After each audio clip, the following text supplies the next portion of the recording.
Well, if before Money in the Bank 2019 you had predicted that, I would be coming to you asking for the lottery results and to tell me what happens to me in the future because you're clearly a psychopath. Not a psychopath, a psychic. Because honestly, I could have written notes for 72 years and I never would have come up with that finish. But let's not muck around, let's just get right into it. Make sure you subscribe because that's what we do here on YouTube. But yes, Money in the Bank 2019 is over, so it's time to up those downs.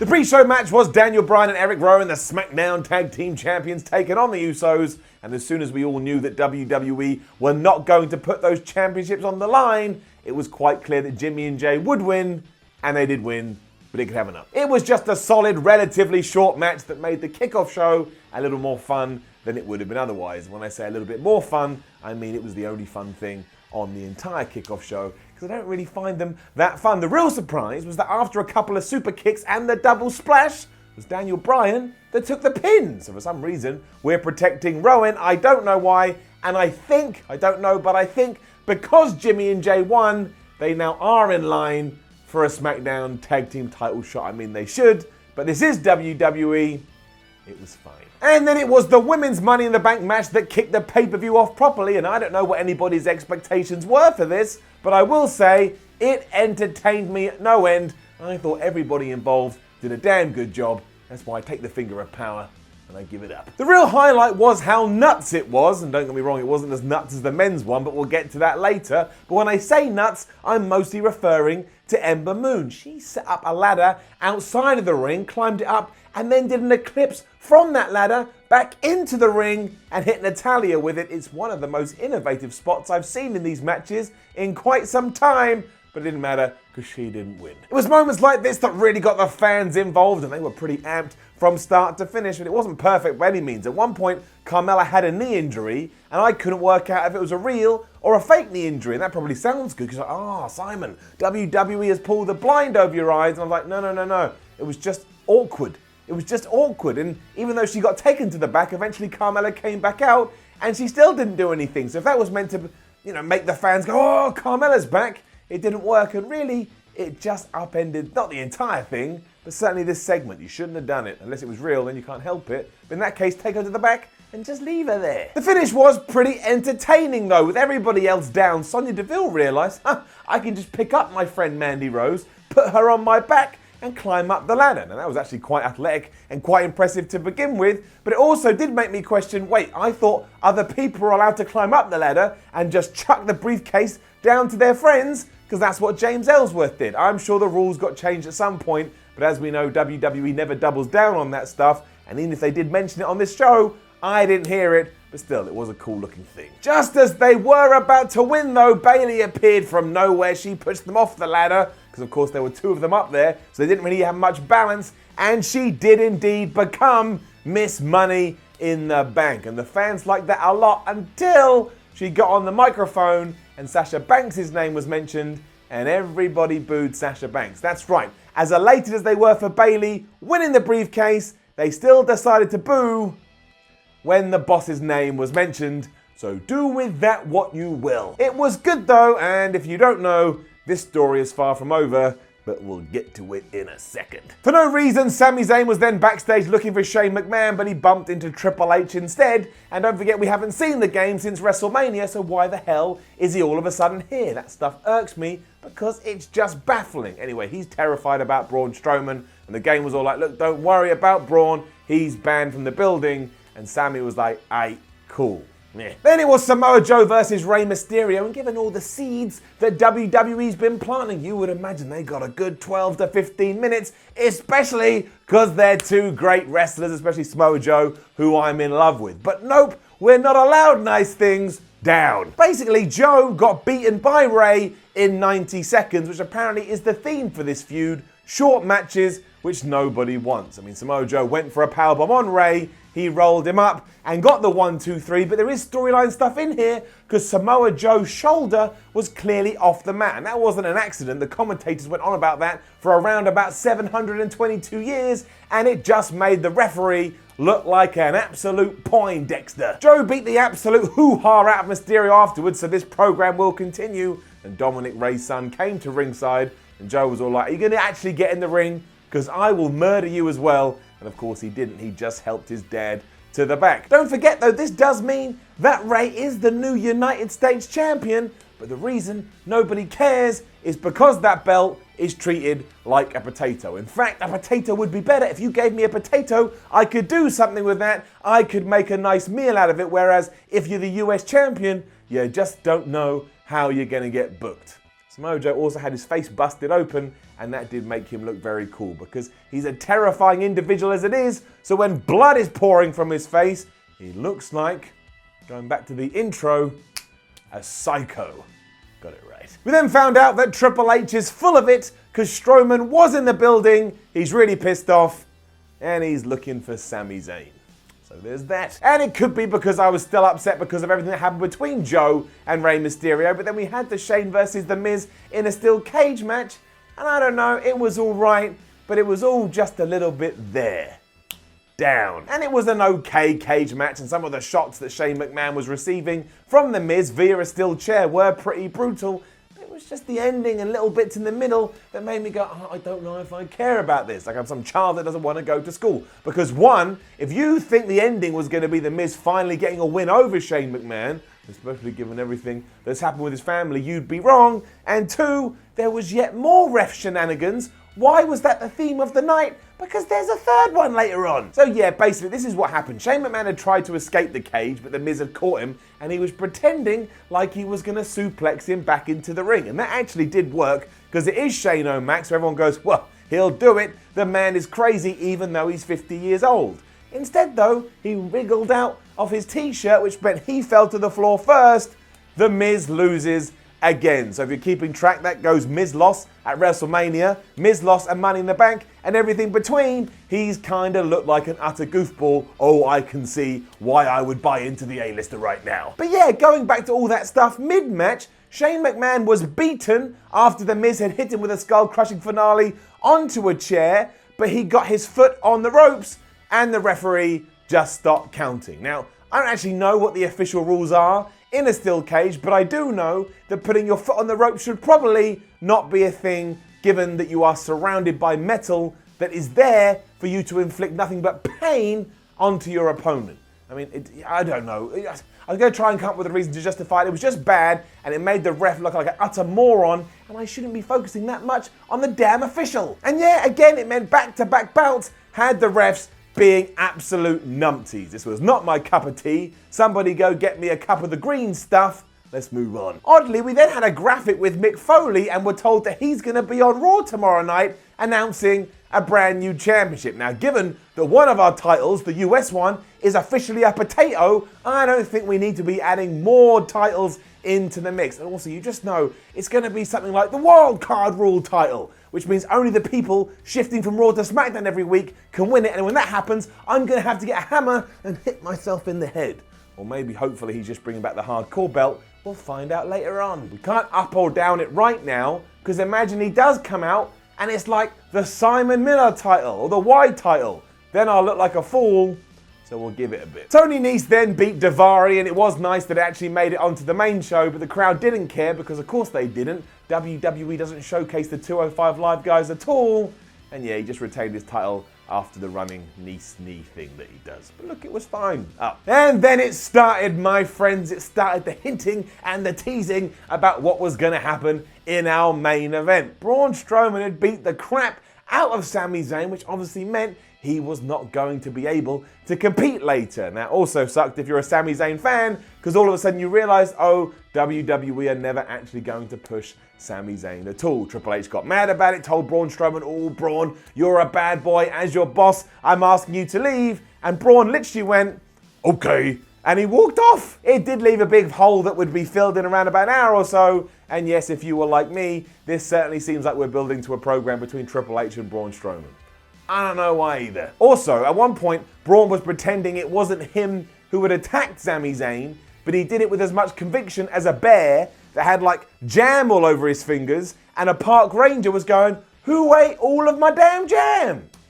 I mean, bears don't talk, but that's how cheesy it came across. Almost like a prelude to what would be coming later, WWE pulled the trigger on going crazy because we had all the stuff with Becky Lynch. Let's just go through it bit by bit. Firstly, it was Becky versus Lacey Evans, and given the amount of naysayers online that were going, "This match is going to be terrible," I actually thought it was okay. I thought it was decent. I enjoyed it for what it was. It didn't go too long, although again we had madness when it came to the finish. Because Evans had done a chop block on Becky Lynch, was pinning her, but the referee just ran around her, not doing anything, like he was a dog chasing his tail. Why didn't you count the pin, referee? And that was never explained. So yes, that is three times the officials were absolute buffoons. Anyway, within that chaos, Becky was able to apply the disarmer instead. Lacey tapped out. Becky retains her Raw Championship. Up. Aside from that, we then transitioned straight away into the Charlotte match, and that kind of seemed nuts as well, because who signed off on that? Why was Becky just all right, like, okay, cool, I'll do 2 matches back to back. Who cares? There was also a big hint about what was about to happen, because a tired Becky did eventually lose to Charlotte after Lacey Evans had also come in and given her the women's right straight in her face. I mean, Charlotte did have to give her one more big boot before she went down, but yes, if you are keeping score, Charlotte is your new SmackDown Women's Champion, although Becky is still your Raw Women's Champion. So give that another up. I know I should probably up or down this, given that it was one big thing, but they weren't. They were also separate things, and we have one more thing to talk about. The heels then naturally attacked Becky because that's what bad people do, until Bayley came out to make the save. She got a crazy reaction, far bigger than she's got in years, because people knew what she was about to do. And after Charlotte had thrown herself into the post and knocked her out, Bayley took that briefcase, she cashed it in, she climbed to the top rope, she hit her elbow, she got the 1, 2, 3, because finally the referee could do something right, and we got a brand new SmackDown Women's Champion, and it is the hugger, it is Bayley. Look at this, Bayley hands. This was all really fun though, it turned the pay-per-view on its head, it got me all excited, and I was okay with all of it, so put your fingers up one last time and give it an up. If you're not going to watch anything else, well, no, don't watch this. The men's Money in the Bank and AJ Styles Seth is probably better, but this was still damn good. Also, turn Bayley heel, please. She needs it. The crowd is definitely going to turn on her soon anyway. It is a down for Roman Reigns versus Elias, because WWE has no clue when it comes to the Roman Reigns character. You're just going to get him booed again, WWE.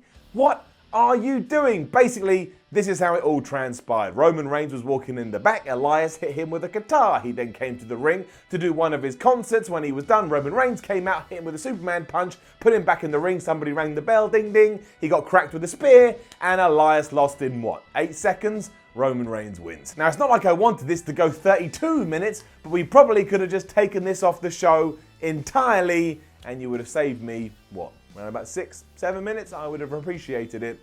Hence why it gets the down. Seth Rollins versus AJ Styles for the Universal title followed though, and that's why I don't care about anything else. This is one of those matches that I will implore you to go and watch, even if you've soured on WWE. It was just brilliant, it was just wonderful. They're 2 great professional wrestlers, and they did everything here to smash it, and my word did they smash it. Give it a damn Stone Cold Steve Austin up. There was a really cool spot where Seth Rollins went for the curb stomp, and somehow AJ Styles turned that into the Styles Clash, but ultimately it was Seth Rollins' night after Styles had missed that phenomenal forearm, which kind of ties into the story, because Seth Rollins got smashed with that a few weeks ago when they were in a tag team bout, and it caused Rollins to lose. Anyway, after AJ had missed that, Seth Rollins went all out. He hit the ripcord knee, and it's the best ripcord knee he's ever hit. He hit the super kick. He finally hit the stomp. He won. He retained his title. But really, nobody lost here, because both performances were so good. Nobody was even thinking that afterwards. They were just thinking, man, why can't we get more matches like this on WWE pay-per-view? The 2 shook hands afterwards. Always weird to shake your own hand, which actually the crowd did boo, because I think they wanted to see Styles kick his ass. But again, as we're about to find out, Seth Rollins got a new challenger, and you could call him, or you could say his name rhymes with knock Lesnar. This was just two masters of the craft doing their own thing, and it was pure. It was really pure. It was purity at its finest, and it made me feel all warm and fuzzy inside. Go and watch it. The Lucha House Party then got destroyed by Lars Sullivan. Nope, I don't know why either. I'm also sick and tired of the commentary team telling me how much the Lucha House Party want to have fun. Everybody wants to have fun, you absolute goofs. And then clearly Lars Sullivan got sick of it as well because he walked out, beat them all up. He headbutted one of them so hard, he busted his own head open. But look, if you're going for the whole monster thing, that actually worked as a visual. But really, there's something not right with Lars Sullivan in terms of his build and the connection with the audience. I just couldn't give two hoots. And much like Roman Reigns versus Elias, you could have kicked this off the show entirely and put it on Raw or SmackDown instead. Take the finger of power, the FOP, finger of power, that works, the FOP, down. Kofi Kingston versus Kevin Owens for the WWE titles next. And you know what? It was okay. That sounds really harsh, but it kind of got screwed over by the position where it was on the card because we just seen AJ Styles versus Seth Rollins. So while it was, like I say, it was fine, it didn't really hit the same heights. However, up. There was a cool moment where Kofi grabbed the ropes to try and negate the stunner, and after Kevin Owens had gone for a pretty badass senton and Kingston had got the knees up, he trouble and paradised him right in the face. He got the pinfall. Kofi Kingston is still your WWE champion, and my fear gland then instigated because I'm worried about what happens to Kevin Owens now.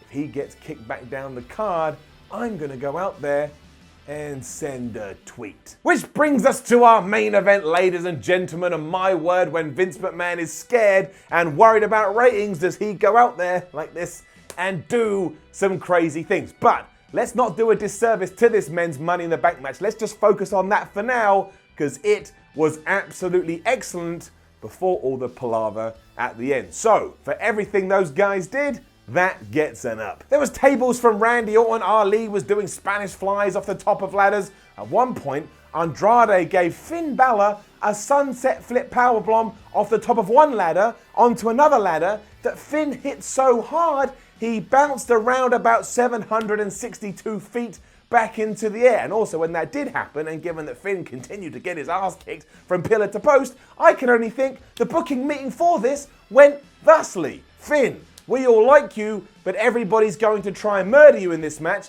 And Finn was all like, oh, that sounds great, because I can't do an Irish accent. Drew McIntyre was throwing Ricochet around like he was a bag of feathers, and there was so many crazy spots in this match. I cannot believe they're all still walking around and are a part of this crazy thing we called life, or on this core that we call Earth. I don't know what I'm talking about now. It was absolutely just out of this world. Go and watch it. Seriously, it's one of the most...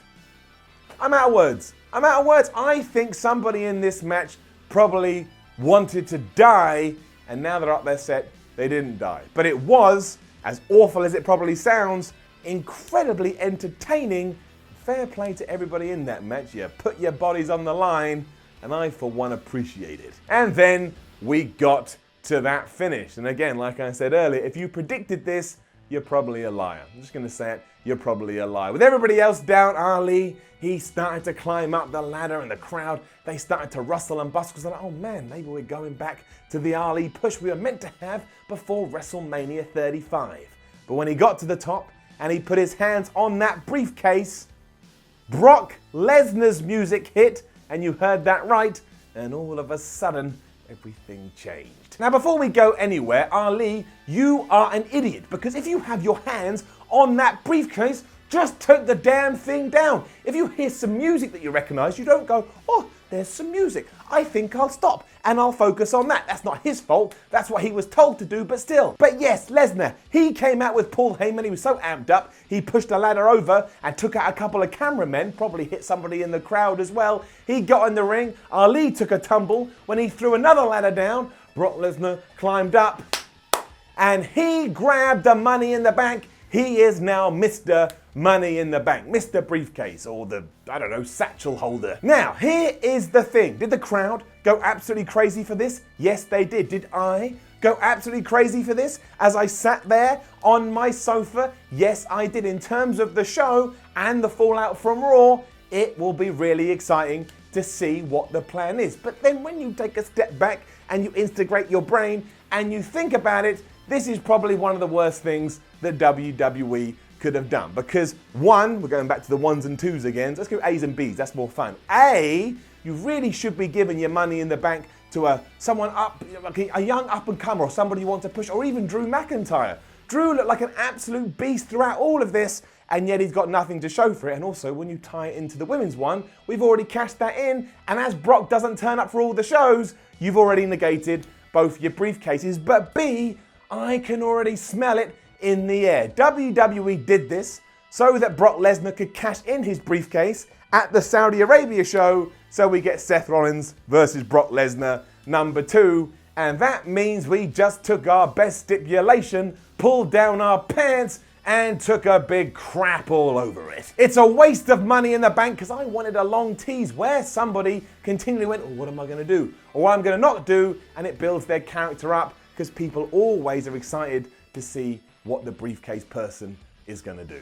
So with that in mind, and talking about pulling our trousers down, it doesn't just get it down, it gets the brow down. We have to really start focusing on the future and going back to being patient and building everything back up. And again, it was fun. The Money in the Bank men's match especially was awesome. And yes, I do want to tune into Raw to see what they're going to do with Brock Lesnar. But looking to the future, looking down the line, this isn't going to help, especially because when Brock did come back, I wanted him to be involved. I can't even talk. I wanted him to be involved in non-title feuds, because when he's involved in non-title feuds, Brock Lesnar is a big asset. Brock Lesnar versus, I don't know, Bobby Lashley for no title, cool. Drew McIntyre versus Brock Lesnar, no title, cool. Even Baron Corbin, Ricochet, that would be amazing, even though Lesnar would kill him. There's so many options, but instead, we went back to the well. I don't care about the well. We don't use wells in 2019, well, we do, but we have sinks and we have taps. Where's my tap? Although maybe I'm wrong. Maybe I'm absolutely wrong. Maybe we all tune into Raw later and Brock Lesnar loses his briefcase and somebody gets a massive rub. Yeah, right. He ain't gonna be there. He's flying back to Canada right now, chuckling his ass off. And good for Brock Lesnar. He doesn't choose this. He just gets a phone call. Hey, pal, want to come in and ruin Money in the Bank pay-per-view? He's like, yeah, Vince, I do. Because his voice doesn't match the way he looks. So yeah, incredible main event. Absolutely tonked because of what they did at the end. Now, don't forget to leave a comment below and let us know what you thought about last night's Money in the Bank. Try not just to talk about Lesnar, that would be great. Like, share, and subscribe. Look, I'm out of breath because I went so crazy. Head on over to whatculture.com and read yourself some articles. Follow What Culture on Twitter, WhatCultureWWE. Watch more videos here on What Culture Wrestling and set your timers, set your calendars. That's a watch, but you take my point. Raw, SmackDown Ups and Downs, 2 p.m. BST. On Tuesday, on Wednesday, we're gonna have a lot to talk about. My name is Simon from What Culture. Thank you very much for watching. And remember, it is just an entertainment product. It was an entertaining show. Really, that's all that matters.